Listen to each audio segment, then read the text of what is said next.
કોકડ્રોપ વોલ્ટન tension multiplier. Second છે van day graph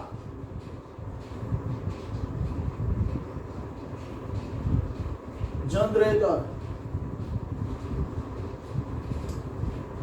third ની અંદર જે આપણે બે પ્રકાર બતાવ્યા છે તેમાંથી એક પાર્ટ આવશે લિનિયર એક્સિલેટર્સ.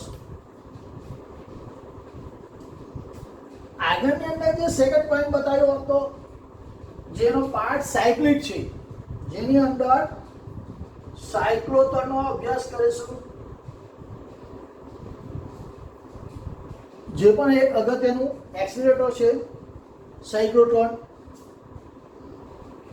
જે લગભગ એસવાયની અંદર વિદ્યાર્થીઓની અંદર અભ્યાસ કરીને આવે છે.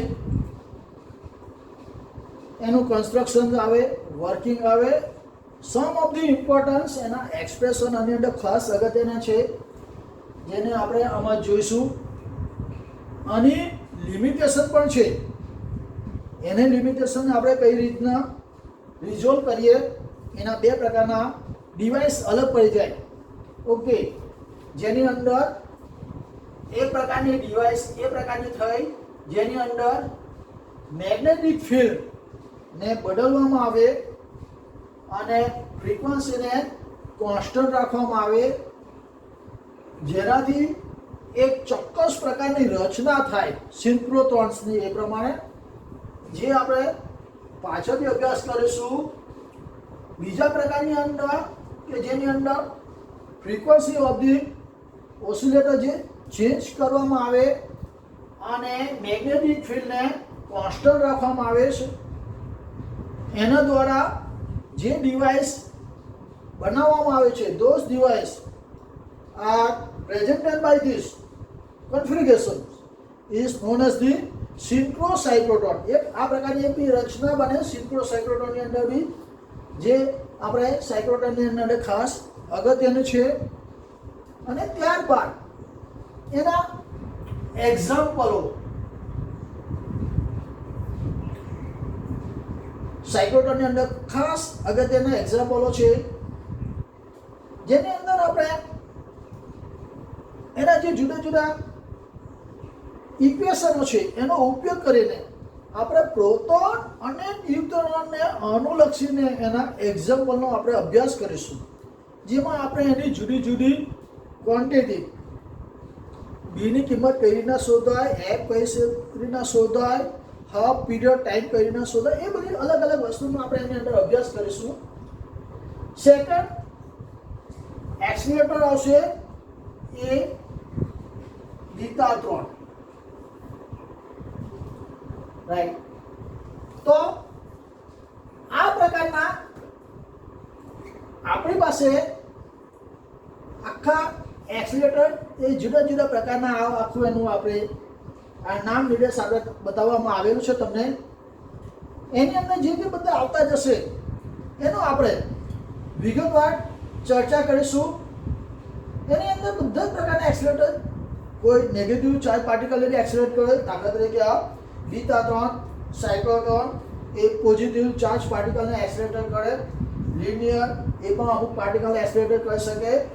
વાન ડે ગ્રાફ જનરેટર જે ખાસ અગત્યનું જે એ છે, જે બંને પ્રકારના પાર્ટિકલને એક્સિલેટ કરી શકે, નેગેટિવલી ચાર્જ પાર્ટિકલને અને પોઝિટિવલી એ ચાર્જ પાર્ટિકલને પણ એ એક્સિલેટ કરશે, કે જેને આપણે વિગતવાર આની અંદર ચર્ચામાં લઈશું કે આ બધી વસ્તુને હવે કઈ રીતના વિગતવાર આપણે સમજી શકાય એ આપણે જોઈએ.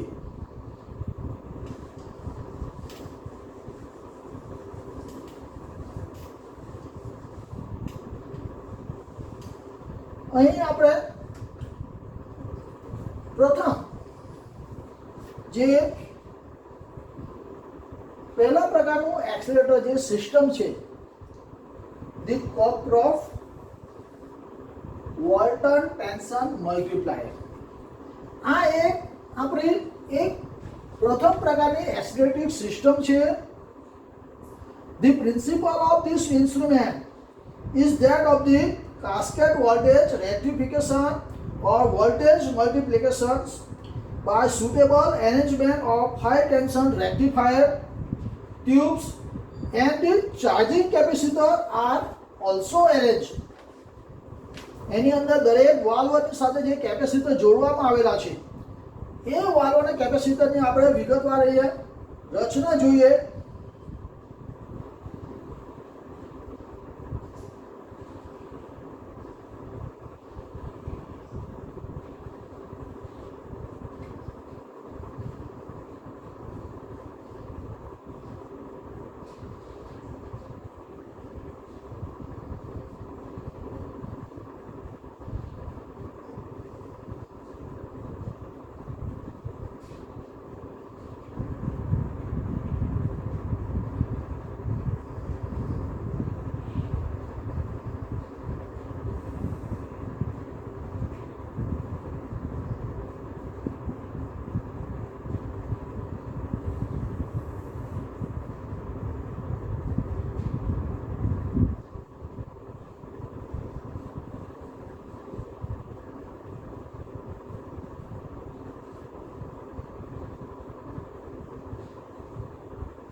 Okay,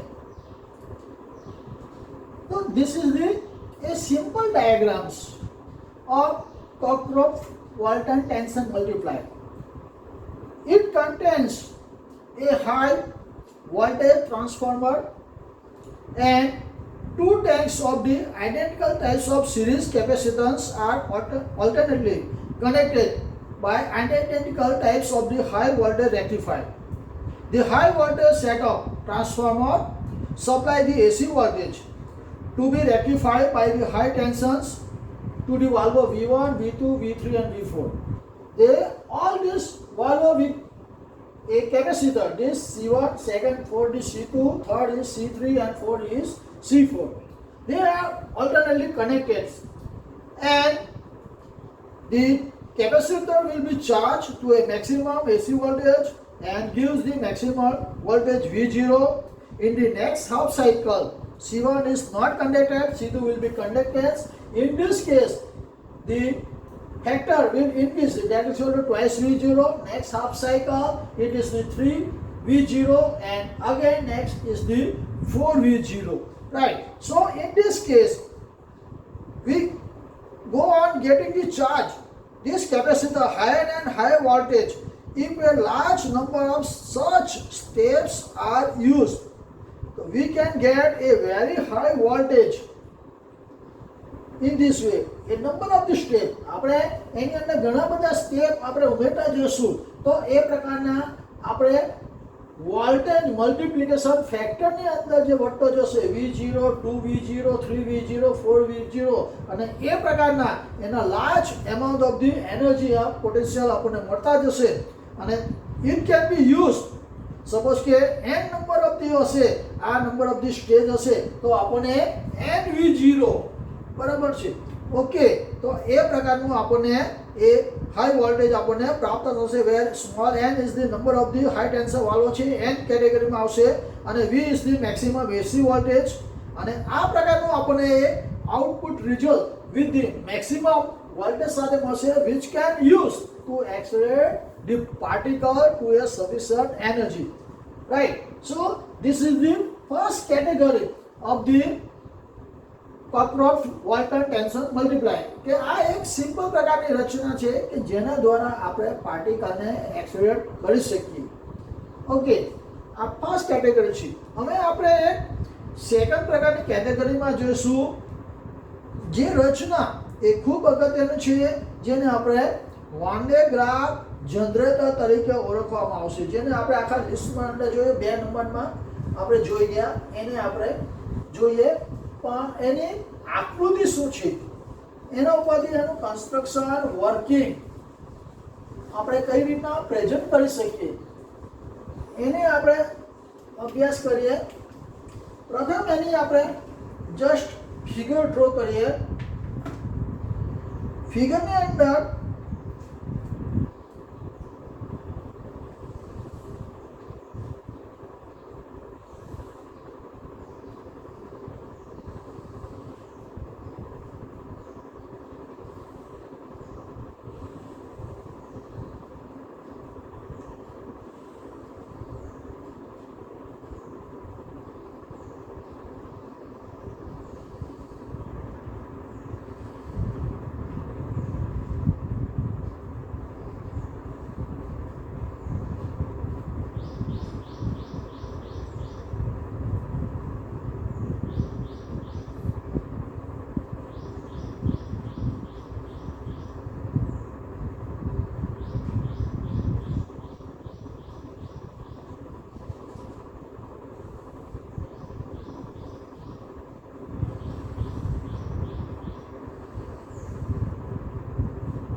okay, so actually this figure Van de Graaff generator, actually Van de Graaff generator contains this main figure. Second figure is this, it is accelerating tube. Due to small space of this spot, we cannot represent here. Later on, આ ફિગરની અંદર તમે જોઈ શકો છો, આ figure જે આપણે accelerating ટ્યુબની રચના બતાવવામાં આવી છે, જેની અંદર મેટલ સિલિન્ડર ઓલ્ટરનેટિવ આ કનેક્ટેડ કરેલા છે, જે આ લિટરેચર ઉપરથી આપણે જોઈ શકીએ છીએ. પોઝિટિવ આયન સોર્સ જે અહીંયા રાખવામાં આવ્યો છે, જે સફિશિયન્ટ હાઈ એનર્જી કઈ રીતના પ્રાપ્ત કરશે, how it can receive the maximum high potential from this terminal and getting the maximum energy, and the particle are accelerated and it is are allowed to fall these targets, right? And finally these systems are arranged at the laboratory system and the magnetic field is applied in order to move the parts should be circular. જે આપણે શરૂઆતની અંદર ભાગની અંદર આપણે એ વસ્તુ જોઈ ગયા હતા, જેની અંદર એ મેગ્નેટિક ફિલ્ડ પણ એપ્લાય કરવામાં આવે છે કે જેના દ્વારા જે part of this ions should be circular એ પ્રમાણે થઈ શકે એ પ્રકારની એની રચના છે, રાઈટ. તો આ એક સિમ્પલ પ્રકારની રચના છે. In this electrostatic accelerator electric charge is carried out. આની અંદર એક પ્રેશર ટેન્ક રાખવામાં આવ્યું છે. આ પ્રેશર ટેન્કની અંદર ઓકે ઇલેક્ટ્રિક ચાર્જ એ કઈ રીતના આની અંદર ટ્રાન્સફર થઈ શકે. there are two pulley P1 and P2.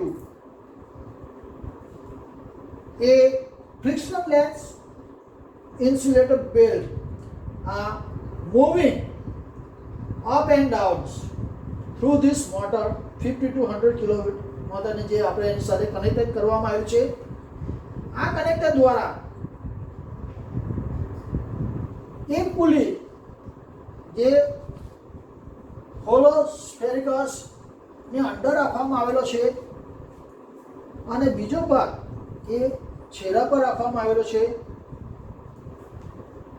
આ એક હોલો સ્ફેરિકલ સ્ફિયર છે, જેની અંદર સ્ફેરિકલ કંડક્ટર એસ એની અંદર ચાર્જ કરીને એક કલેક્ટ થશે, જે આપણે અંદર જોઈશું. સેકન્ડ થિંગ્સ એ આપણી એક્સિલરેટિંગ ટ્યુબ પણ એ ગોઠવવામાં આવ્યો છે, જેનો એક ભાગ અહીંયા છે, જે it can receive the high potential from the outside of the hollow spherical sphere, maximum energy getting, and it will be accelerate the charged particles. The potential of the hollow sphere can thus be gradually raised. When the potential has attained a sufficient high value, it can be used to accelerate the positively charged ions in the accelerating tubes. Right? What are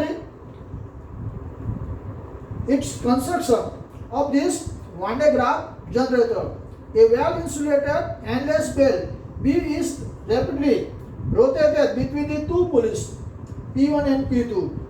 Right? By means of the motor as shown in the figure, the upper pulley P2 is placed inside the hollow sphere conductor as there is a metallic comp C connected to the source steady voltage of 50 kilowatt.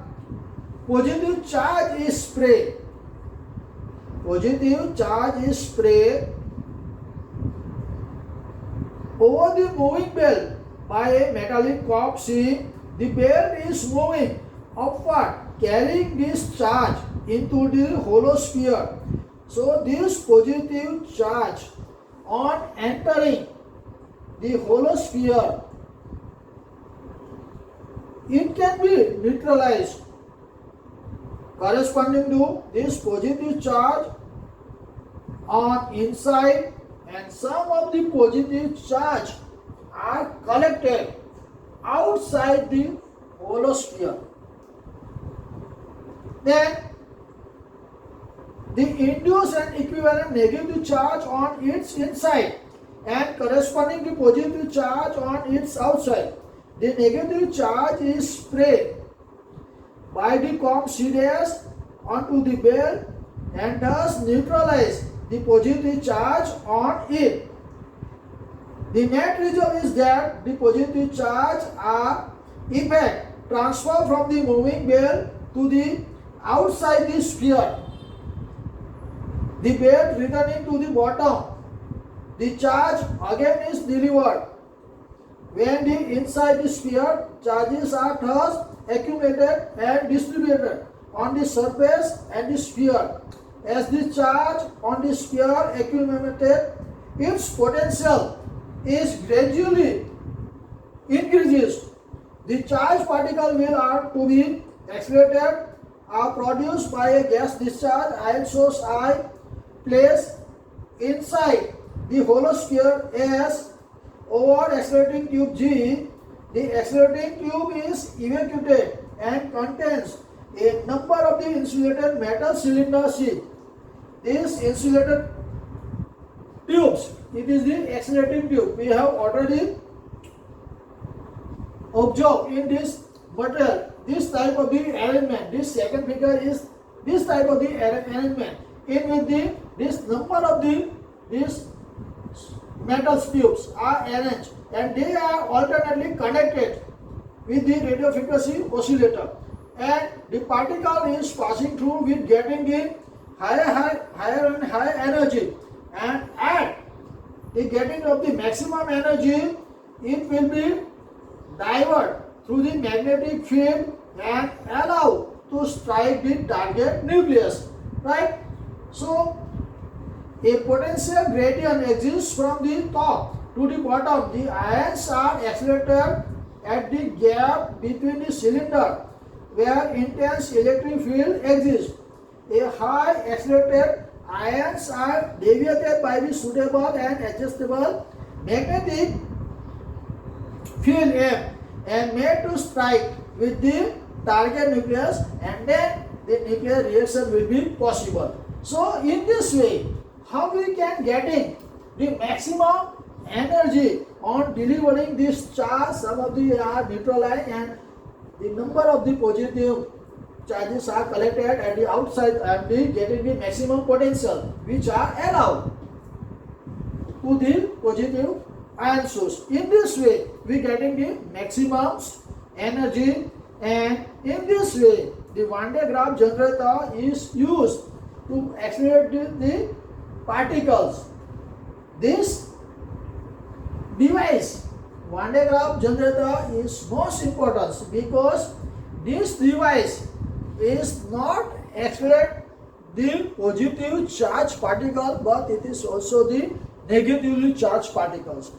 આ એનું એક ખાસ અગત્યનું પાસું છે કે આ એક ખાસ પ્રકારની એક્સેલરેટિંગ સિસ્ટમ જે છે કે જે પોઝિટિવલી ચાર્જ પાર્ટિકલ પણ એક્સેલરેટ કરશે અને નેગેટિવલી ચાર્જ પાર્ટિકલ પણ એક્સેલરેટ કરશે, અને તેથી આ એક્સેલરેટેડ સિસ્ટમની અંદર in all type of the accelerators Van de Graaff generators is more important. એ આની ખાસ ખાસિયત છે કે એ નેગેટિવલી પણ અને પોઝિટિવલી ચાર્જ પાર્ટિકલ પણ એક્સેલરેટ કરશે.